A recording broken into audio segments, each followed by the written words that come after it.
I got out of prison today. I was in for 3 years. 3 years ago. Ethan Miller? You need to come with us. Someone filed a complaint. Said you committed sexual assault. I turned my head and saw Chloe Davis's parents. Her mom pointed a finger right in my face, her voice a shrill blade. You're the little bastard. You filth. You hurt my daughter. You're going to rot in hell. I had no idea what was happening. Chloe, what is this? Did you call them? Say something. Just as they dragged me toward the stairwell, she finally spoke. He forced me. And now, 3 years later, after I walk out of the gates, she's here to apologize. I could have torn her to shreds. I'm a free man today. All I had was a beat-up duffel bag with a few old clothes inside. Nothing else. Then I saw her. Chloe Davis. She was holding a black umbrella, standing in the rain. Her face was ghost pale, completely drained of color. She looked at me, her lips trembling like she wanted to speak but didn't have a nerve. I felt nothing. I just watched her.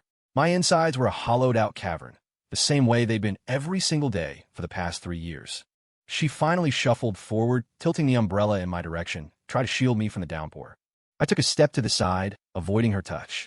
Ethan, she began, her voice cracking, shaking violently. I'm sorry. I still didn't say anything. I just stared at her. Rain slicked through my hair, trickling down my neck cold as ice. Really? I'm so sorry, she said again, and the tears started to fall, mixing with the rain on her face. I know it's too late to say anything now. But She seemed unable to continue, just stood there sobbing. I felt not a single ripple of emotion. Sorry? I'd heard that word enough. In the courtroom, her parents had wailed before the judge, crying about how their daughter's life was ruined. Why didn't I hear her say sorry then? When the judge read the verdict, why didn't I hear her say sorry?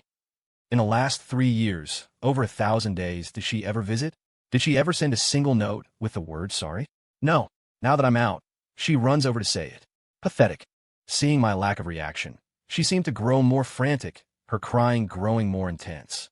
She suddenly threw the umbrella down, opened her arms, and lunged toward me, trying to hug me. It was pure instinct. I didn't even think. I shot my arm out and shoved her away. Hard. There was no technique to it, just a raw, straight-arm push. She cried out, losing her balance. She fell backward, landing hard in a puddle. Muddy water splashed all over her. She sat there on the wet asphalt, looking up at me, her eyes filled with water. I couldn't tell if it was rain or tears. Her expression was stunned, as if she couldn't believe what I'd just done. I looked down at the pathetic, soaked figure on the ground. My head buzzed, but it wasn't with regret. It was something else. 3 years earlier, it's over. We're finally free. I felt so light I could have floated away. I had just walked out of the high school after the last day of the SATs, and Chloe was waiting for me right by the doors. She punched my arm playfully. Look at you so smug. Was it hard? Piece of cake.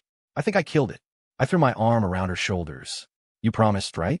When my scores come in and I get into a good college, you have to apply to the same one next year. No backing out. I know. Her cheeks were a little flushed as she leaned against my shoulder. You're going to do great. The beginning of that summer was brutally hot, and my heart was just as restless. We were inseparable, so in love it felt like we were the only two people in the world. I lived alone. After my grandpa passed, the small apartment was just mine. That afternoon was muggy and sweltering. We were holed up in my tiny, run-down living room, watching TV. The old box fan rattled back and forth, and nothing good was on. She was sitting close, the strands of her hair tickling my neck. Ethan, she whispered. Yeah. She didn't speak, just looked up at me, her eyes shining. I don't know what came over me. Maybe it was the release of all that post-SAT pressure. Maybe it was the oppressive heat. Whatever it was, I leaned down and kissed her. She didn't pull away. Instead, she wrapped her arms around my neck, pulling me closer. After that, things started to get out of control. Hands wandered, and our breathing grew heavy. Chloe, I gasped, my lips against her ear. Is this okay? She didn't answer for several seconds. Then, so faintly I almost missed it, she breathed, "MHM," and buried her face in my chest, the tips of her ears turning bright red. I felt like my heart was going to explode, but that nearly silent MHM cost me everything. The very next day, someone was pounding on my door, banging so hard it sounded like they were trying to tear it down. I opened it with a frown, and before I could even see who it was, I was thrown backward by a powerful shove. Several uniformed officers stormed in, their faces grim. Ethan Miller, you need to come with us. I was completely blindsided. Who are you? What's this about? Someone filed a complaint. Said you committed sexual assault. The world spun. It felt like the cruelest joke I'd ever heard. Sexual assault? Who did I assault? I turned and saw Chloe's parents pushing their way in behind the cops. Her mom pointed at me, spittle flying from her lips. You're the little bastard. You hurt my daughter. You're going to rot in hell.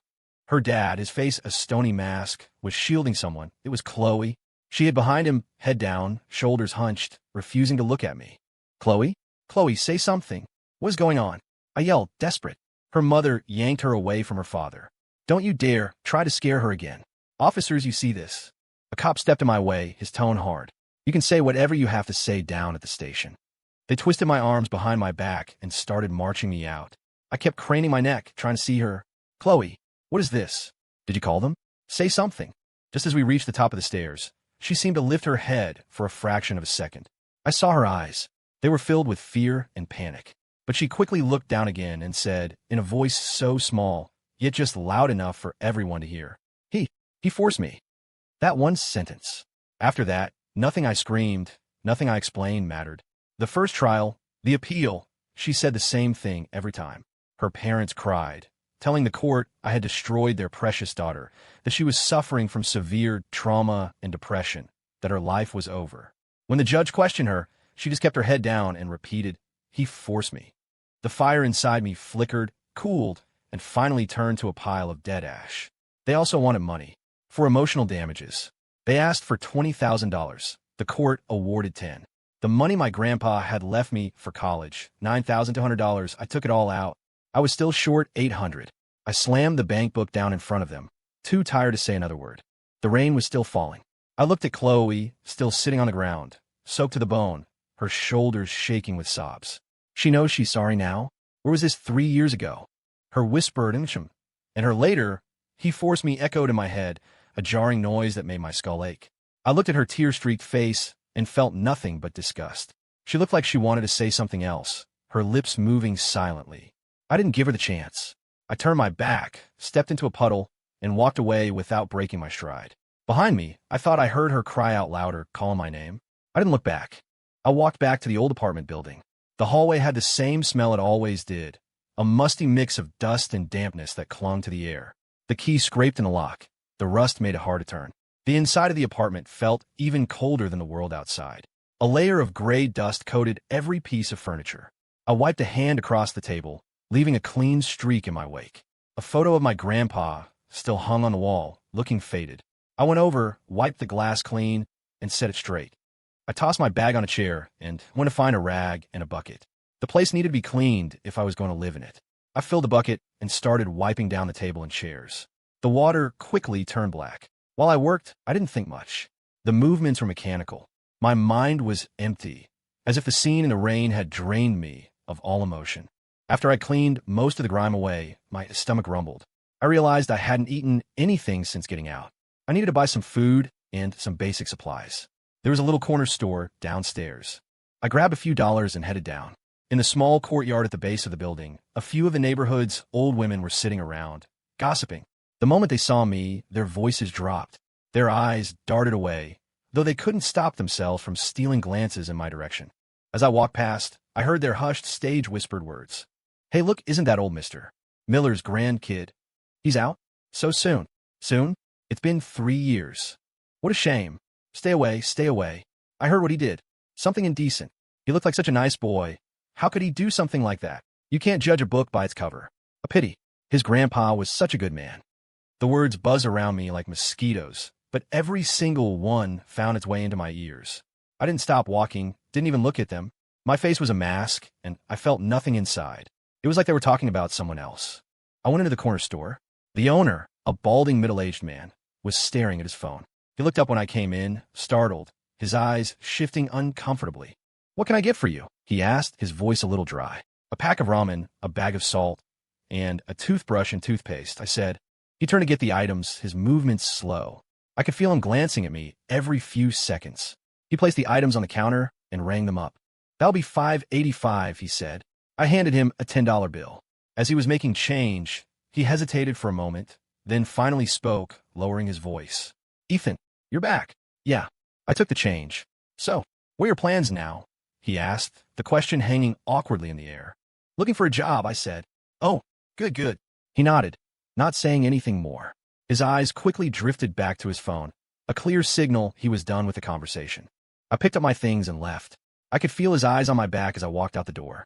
Back in my apartment, I boiled some water and made a bowl of plain ramen with a little salt. It was tasteless, but filled my stomach. After eating, I sat on a chair and stared into space. The apartment was too quiet, so quiet I could hear my own heartbeat. In the afternoon, there was a knock on the door. I opened it to find a middle-aged woman in a polo shirt with a community outreach logo, holding a clipboard. "Ethan Miller," she asked, her face neutral, all business. "That's me." "Okay, welcome back. I just need to get you registered in our system." She took out a pen. "Address hasn't changed?" "Still here. Still here. Contact number? Don't have one yet. My old number was long gone. Get one as soon as you can. We need to be able to reach you," she noted. "What are your plans for the future?" "Find a job. Good. Find a steady job. Work hard." She spoke in rehearsed lines, her eyes scanning the room. "You need to obey the law, you understand? Stay out of trouble. What's past is past. Time for a fresh start." When she said fresh start, her tone didn't change at all. It was just a phrase on a piece of paper. "I understand," I said. She asked a few more standard questions, which I answered simply. Finally, she closed her clipboard. "All right, if you need anything, you can contact the community center. Just try to live a quiet life." She left without another word. I closed the door and sat back down. A fresh start? Easy for her to say. Could 3 years just be erased? Could a criminal record just be wiped away? Could I just pretend not to see the pointing fingers and suspicious stares? It was going to be hard. After sitting for a while, I felt a suffocating tightness in my chest. I stood up and walked into the room my grandpa used to sleep in. There wasn't much in there, just an old trunk. I opened it. Inside were some of his old clothes and my old school books. I flipped through them and tucked inside a worn-out high school calculus textbook. I felt something hard. I pulled it out. It was my old SAT score report. The paper was slightly yellowed. The numbers at the top were printed in a bold, glaring font. 1580. 1580. I remembered when I checked my score online. My hand was shaking. When I saw that number, I jumped up and hooped, hugging the picture of my grandpa. If he had still been around, he would have been overjoyed. He always said, "Ethan's a smart kid. He's going to do great things, get into a good college." With that score, a good college was a sure thing. The future felt like a bright, wide-open road unfurling right at my feet. And then came the cops, the handcuffs, the interrogation room, and Chloe's voice in the courtroom saying, "He forced me." Her parents' accusations, the judge's gavel, and the $9,200 from my college fund gone. The road didn't just end. It fell off a cliff into a pit so deep you couldn't see the bottom. I clutched the score report, my fingers squeezing so hard the paper crumpled. A stone had lodged itself in my chest, heavy and hard, pressing down until I could barely breathe. I thought I had gone numb to it all. During those 3 years inside, I'd pretty much consider myself dead. But seeing these numbers, that dead piece of my heart felt a sharp, piercing pain, like being stabbed with a needle. Just for a second. Then, just as quickly, the pain vanished, replaced by an even deeper numbness. I crumpled the score report into a tight ball. I raised my hand to throw it away, but then I stopped. In the end, I smoothed it out again, folded it carefully, and tucked it into my pants pocket. Why throw it away? Let it stay. Let it remind me of the future I almost had. And let it remind me of how, in an instant, I lost it all. That night, I lay on a hard mattress, staring at the ceiling. It sounded like it was raining again outside, a soft, persistent tapping. The neighbor's gossip, the social worker's words, the score report, and Chloe's crying face in the rain. It all swirled in my head. Annoying. I rolled over and pulled the blanket over my head. I wasn't going to think about it anymore. Tomorrow, I had to find a job. I had to survive. I woke up the next morning. It was still dark, the sky a dull gray. I lay in bed for a minute, not moving. Yesterday's events replayed in my head like a movie, but a silent one, devoid of emotion. I had to find work fast. I was almost out of cash. I got up, boiled the last of the ramen, and forced it down. Then I started thinking about where to look. Security guard? Restaurant? Delivery driver? Someone was always hiring for those jobs. My first stop was the management office of a nearby apartment complex. A security officer wanted sign was taped to the door. Inside, a heavy-set man squinted at me. "Here for the security job?" "Yes," I said. "Ever done it before?" "No." "How old are you?" "You in good shape?" 21. "I'm fine." He nodded and pushed a form across the desk. "Fill this out. You got your ID?" "I need a copy." "Oh, and you'll need a criminal background check. You can get one from the police department." There it was. My stomach tightened, but I kept my face blank. "About that background check," I said, pausing. "I might not be able to get one." The man looked up. "Can't get one? Why not?" "There's a special situation." I didn't elaborate. He frowned, looking me up and down. Special situation? What kind of situation? You got a record? I didn't answer. That was answer enough. His expression changed instantly. He snatched the application form back, his voice turning cold. Then no, we don't hire anyone with a record, especially not for security. You can go. Can't you make an exception? I just need a job, I said. No exceptions. It's policy. He waved a dismissive hand. Go on, get out of here. Don't waste my time. I didn't argue. I turned and walked out. The wind felt cold against my skin. The next place was a small diner hiring servers. The owner, a sharp-looking woman, sized me up. You want to be a server, kid? You afraid of hard work? No, I said. Carrying plates, washing dishes, it's not easy. I don't mind. All right, then. She pulled out a form. She needed a copy of my ID, too. I took a deep breath and decided to just be upfront. Ma'am, I'm going to be honest with you. I've done time. I just got out. I can't pass a background check, but I really just want a chance to work. I'll do any dirty job you've got. The woman froze, the smile vanishing from her face. She looked at me, then glanced outside and lowered her voice. Look, kid, it's not that I don't want to help you, but this is a small business. People come and go. If word gets out that I hired someone with a past, it's not good for business. I'm sorry. Try somewhere else. She turned away and started wiping down a table, refusing to look at me again. I tried a few more places. It was the same story everywhere. The moment the background check came up, or the moment I told them myself, they either kicked me out or just shook their heads and said no. My last stop was a package delivery hub. It was chaotic inside, with people hustling everywhere, sorting packages. The man in charge was a wiry guy, busy directing the workers. Hey, you still hiring? I asked. For sorters. You up for it? It's piece rate, and the work is tough, he said without looking up. I can do it. Got your ID? I need to register you. I handed him my driver's license. He glanced at it and started filling out a form. Okay, show up early tomorrow, he said casually. I cut him off. Do you need a background check? He stopped writing and looked up at me. Huh? Policy says we do. Why? I can't get one, I said. I have a record. His brow furrowed. He pushed my ID back across the counter. Then no. We handle a lot of packages here, some of them valuable. If I hire someone with a record and something goes missing, who's responsible? You need to leave. I can't use you here. A hot surge of anger rose in my chest, but I pushed it down. I'll just be sorting. I won't touch the valuable stuff. Is that not okay? I don't want anything special, just a chance to earn a living. I said no, didn't I? His voice got louder, and some of the other workers turned to look. Get out of here. Stop holding up the line. I stared at him for a couple of seconds, then picked up my ID and left without another word. I spent the whole day walking my feet raw, didn't earn a single cent, and got rejected at every turn. The numbness I'd felt was starting to wear off, replaced by a raw, suffocating frustration. Because of one piece of paper, I was locked out of everything. When I got home, the apartment was cold and dark. I collapsed into a chair, not wanting to move. I had less than $100 left in my pocket. That wouldn't last more than a few days. As I was stewing in my frustration, someone knocked on the door. I thought it was the outreach worker again and yelled irritably, "Who is it?" Delivery, a voice called back. Delivery? I hadn't ordered anything. Confused, I opened the door. A courier handed me a certified mail envelope. Ethan Miller? Sign here. I signed and took the letter. After closing the door, I tore it open. Inside were a few sheets of paper. At the top was the letterhead of a law firm. A sick feeling settled in the pit of my stomach. I scanned the document quickly, just as I thought. It was a letter from a lawyer retained by Chloe's family. The language was formal, ice cold. It was a reminder that, according to the court's judgment, I still owed a final payment of $800 for emotional damages. It demanded payment within a set period, threatening further legal action if I failed to comply. Son of a bitch. I crumpled the papers into a ball and threw it against the wall with all my might. They just wouldn't leave me alone. I was already at rock bottom, and they were still kicking me, demanding money. Further legal action? What more could they do? Throw me back in jail? I was breathing heavily, my chest tight. That $800 felt like a mountain crashing down on me. I couldn't even afford to eat. Where was I going to get $800? Did they think I struck it rich in prison? Or were they just trying to screw with me? I slid down the wall and sat on the floor, my mind a chaotic mess. No job, and now creditors were at the door. There was no way out. I sat there for a long time, until my legs went numb. I slowly picked myself up, retrieved the wad of paper, and smoothed it out again. I stared at the number, $800,000. It glared at me from the page. I had to pay it back. Not for them, but for me.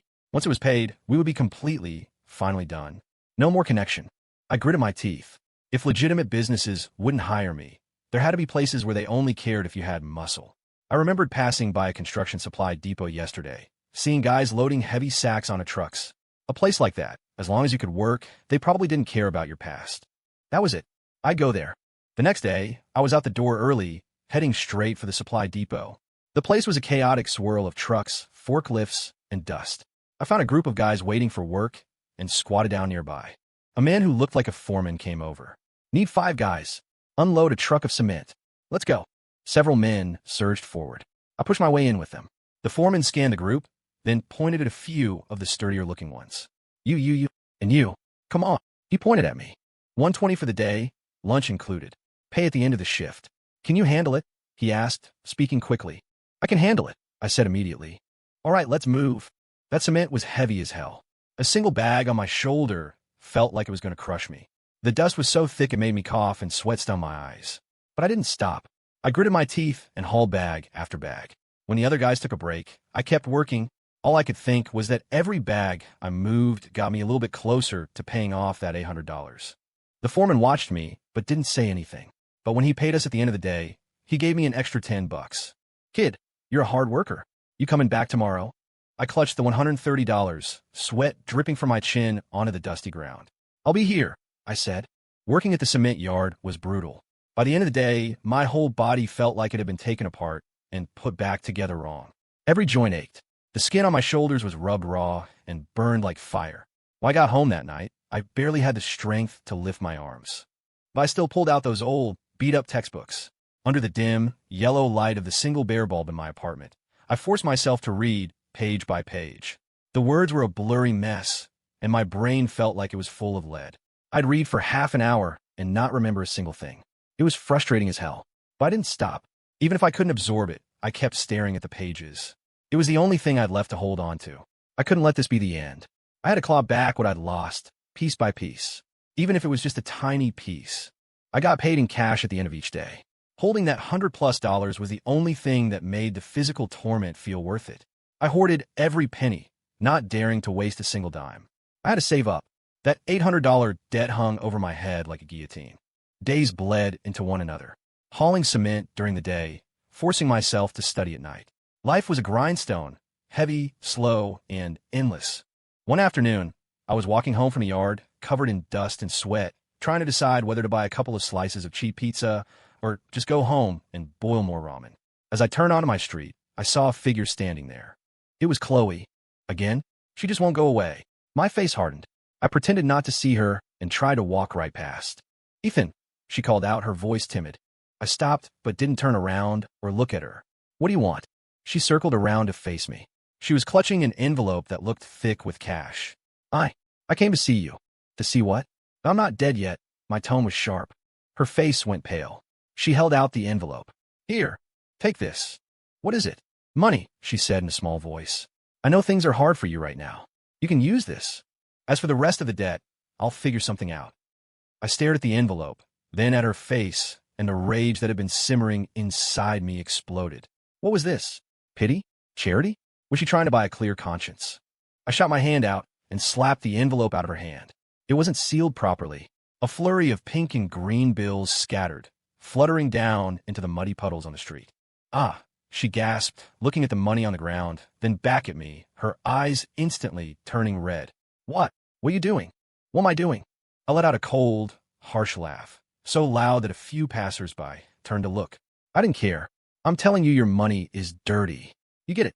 Her lips trembled, tears welling up in her eyes. Ethan, that's not what I meant. I just wanted to help. Help me? I took a step closer, my eyes boring into hers. How are you going to help me? By using the money my family paid yours to help me pay off the last of the debt? Chloe, are you fucking kidding me? My words left her speechless. She could only shake her head as tears streamed down her face. Cut the crap. I pointed at the cash scattered on the ground. Pick up your filthy money and get the hell out of here. Go. And don't ever let me see you again.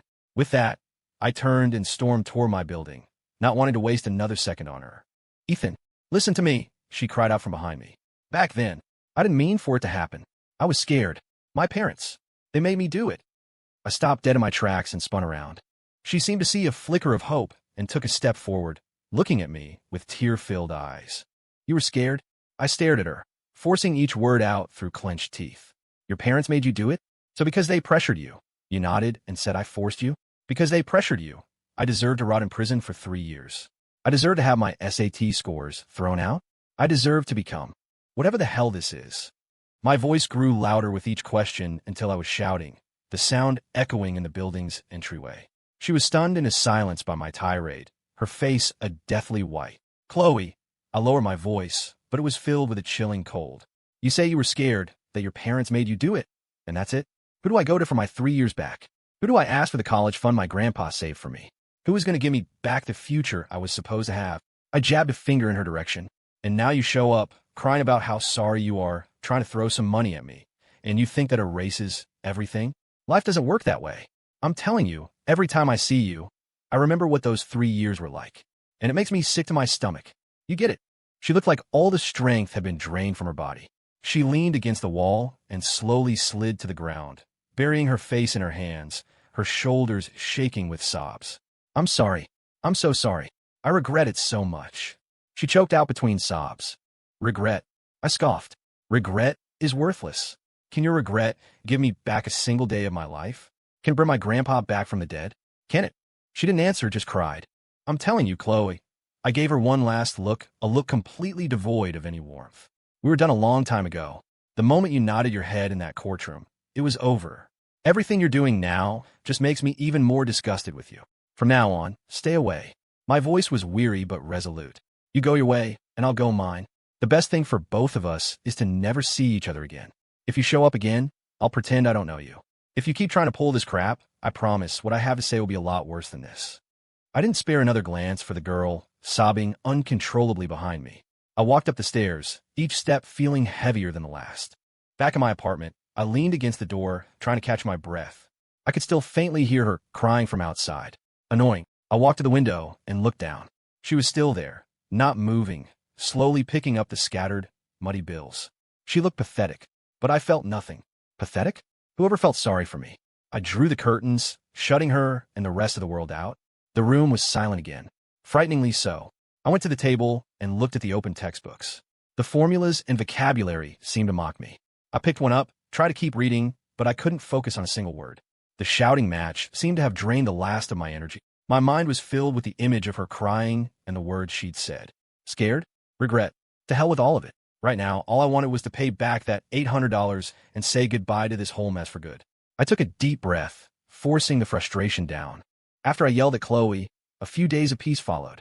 I kept going to the construction depot to haul whatever they had, and I kept going home at night to stare at those damn books I couldn't focus on. I was so exhausted I just collapsed in a bed and sleep like the dead, too tired to think about anything. But then I started noticing strange things. First, the water in my apartment was always running. I knew the bill was past due, and there was no way there was enough money in my account to cover it. But when I checked downstairs, the utility meter showed a credit of a few $dozen. Weird. Then, one day at lunch, the foreman suddenly dropped an extra piece of greasy pork on my plate. Nobody else got one. I looked at him, and he avoided my eyes, muttering, "You're a hard worker, kid. It's a bonus." I didn't say anything, just ate it. But a seed of suspicion was planted. That foreman was a notorious cheapskate. Why the sudden generosity? The weirdest thing happened that night. When I got home, there was a plastic bag sitting on the floor by my door. Inside was cold medicine, fever reducer, and a few bright red apples. Who left it? The first person who came to mind was Chloe. Who else would do something like this, sneaking around? Damn it. She was like a ghost that wouldn't be exorcised. Yelling at her didn't work. So now she was trying a different tactic? Going underground? The anger flared up again.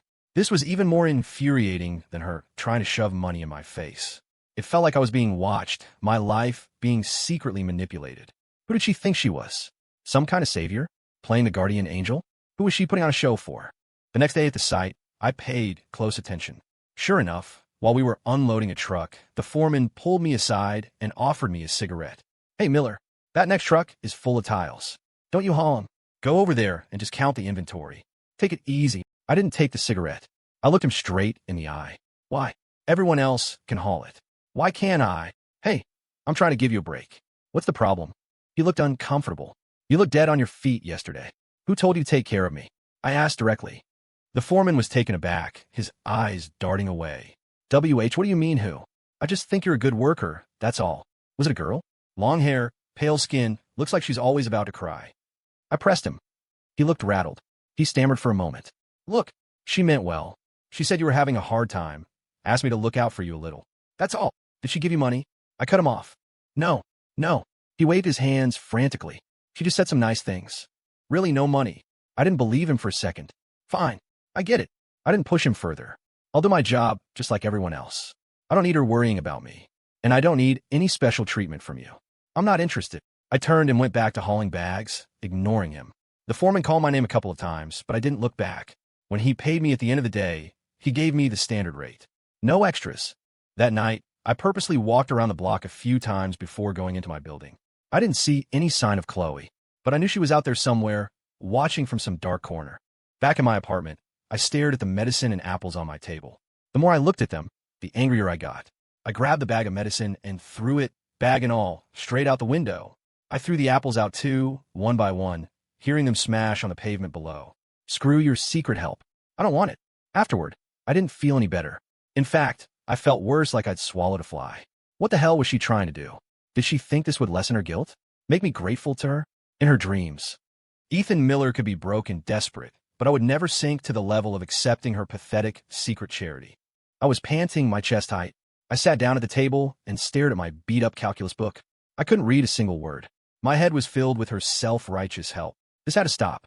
That $800 had to be paid off, and fast. As long as that debt existed, she would feel like she had a reason to hover around me, a claim on my life. I pulled out the old tin box where I kept my money. I dumped out the crumpled bills and started counting, one by one. After all these days of back-breaking labor, minus food and bus fare, I'd saved a little over $1,000. A long way to go. This was too slow. At this rate, it would take forever.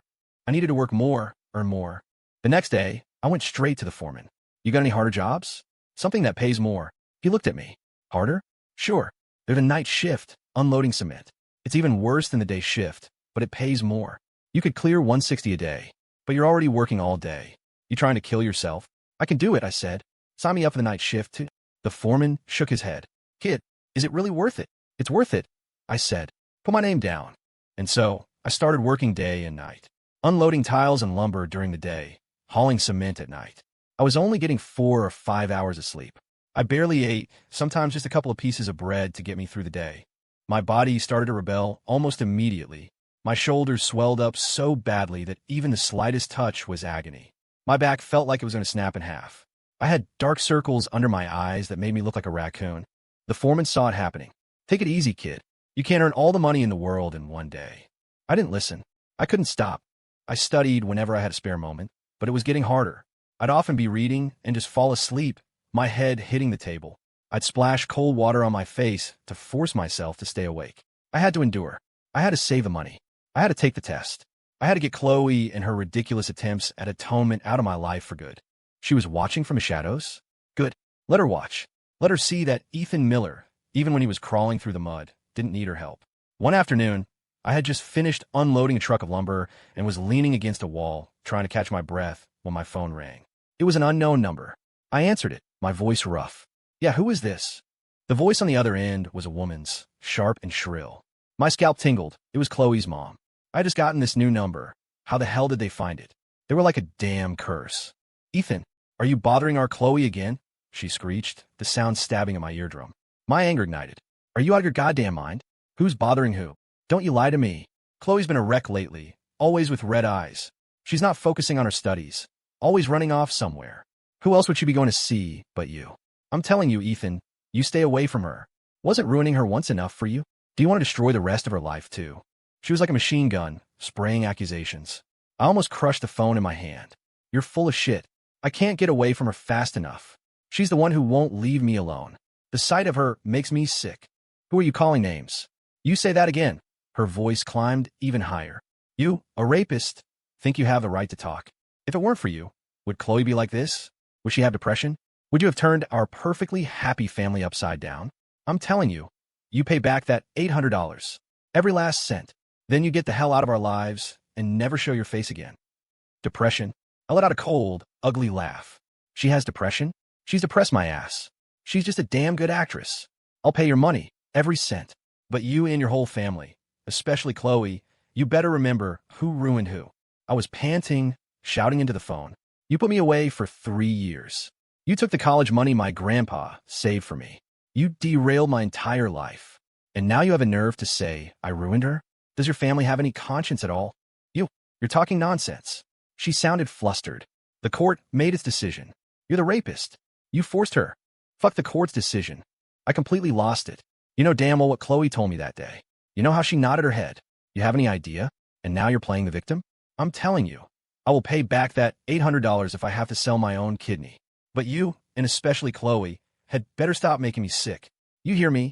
I slammed the phone off, my whole body shaking, my hands trembling. My chest was so tight, I wanted to break something. The foreman walked over, looking at me with concern. What's wrong? Who are you yelling at? Your face is beet red. No one. I bit out the words through clenched teeth. Just a rabid dog. After work that night, I dragged my exhausted body home. Chloe's mom's words were still ringing in my ears, stabbing at me like needles. A whole day's worth of pin-up anger was simmering inside me with nowhere to go. And then, as I got to my building, I saw her. The ghost that wouldn't leave. Chloe. She was holding another bag, standing there, staring at me with wide, hopeful eyes. All my anger, all the frustration and injustice I had swallowed all day, finally found its target. I stormed over to her. Before she could even open her mouth, I was in her face, jabbing a finger at her. Are you ever going to stop? Huh? She was terrified, shrinking back, the bag falling from her hands and spilling its contents on the ground. Ethan, what? I cut her off, my voice so loud I was sure the whole building could hear. Your mother just called me this afternoon, screaming at me for harassing you, accusing me of ruining you. And now you're here again? What the hell for? Are you addicted to this drama? Do you want me to hit you? Is that what it'll take? No, my mom. Shit. Chloe tried to explain, tears already forming in her eyes. Don't you fucking talk to me about your mom. And don't you talk to me. My eyes were bloodshot. Your whole family is insane. I must have done something terrible in a past life to deserve this. The word just poured out of me, getting uglier and uglier. Chloe, look at yourself. Crying all the time, playing the victim. Who are you trying to fool? You think a few tears will make me forgive you? You think secretly leaving me scraps will make up for what you did? You must be dreaming. No, I just wanted to make it right. I know I was wrong. She sobbed, her shoulders shaking. Make it right? How are you going to make it right? I took another step closer, my face inches from hers. With money? With your pathetic crocodile tears? Do you have any idea that every time I see you, I remember what those 3 years were like? I remember the iron bars. I remember the way people looked at me. I remember my grandpa's college fund.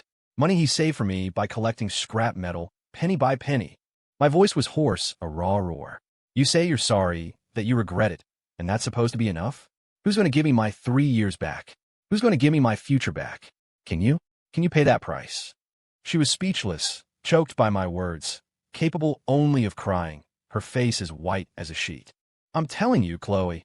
I took a deep breath, mustering all my strength to deliver the cruelest words I could think of. Your tears, your regret, everything you do, it just makes you seem more disgusting, more fake. The sight of you makes me want to puke. You're like a piece of gum on my shoe that I can't scrape off. I'm begging you, for the love of God, get the hell out of my life and stop making me sick, okay? After I said it, I felt completely hollowed out, as if all my strength had been ripped from me. Chloe stood there, frozen, looking like she'd been struck by lightning. She stared at me, tears streaming down her face, but she was completely silent. I had never seen such a look of utter despair in her eyes before, but I felt nothing but disgust. I gave her one last glare and turned to go inside. This time, I didn't hear her crying. Maybe, finally she got the message. After that night, Chloe really seemed to disappear. I didn't see her lurking around my building anymore, and the foreman at work stopped acting weird. The world was finally quiet. But I didn't have time to think about her. I was about to work myself to death. Day and night hauling sacks, I felt like a machine that did nothing but breathe and work. My shoulders were permanently numb, and my back was in constant pain. I was running on fumes, all for that $800. I had to pay it back. I couldn't wait another day. Every day that passed, I still felt connected to that family, and the feeling was nauseating. I started counting my money more and more often. The first thing I did when I got home from work was pull out that old tin box and dump the bills on the table, counting them one by one. 10s, 20s, 50s. I even saved the loose change I got from the store. Each time I counted, I felt a little better, a little closer to my goal. Food. I saved every penny I could. A piece of bread in the morning. At lunch, the foreman provided a meal, and I'd eat until I was stuffed. I'd skip dinner or just have a bowl of plain ramen, not even splurging on an egg. I had one goal: save money, pay the debt, and be done. The foreman watched me with a concerned look. Kid, you're really going to kill yourself. Money isn't everything. If you break your body, you'll have nothing. I ignored him. What did he know? After another couple of weeks, one night, I counted the money and realized I was close.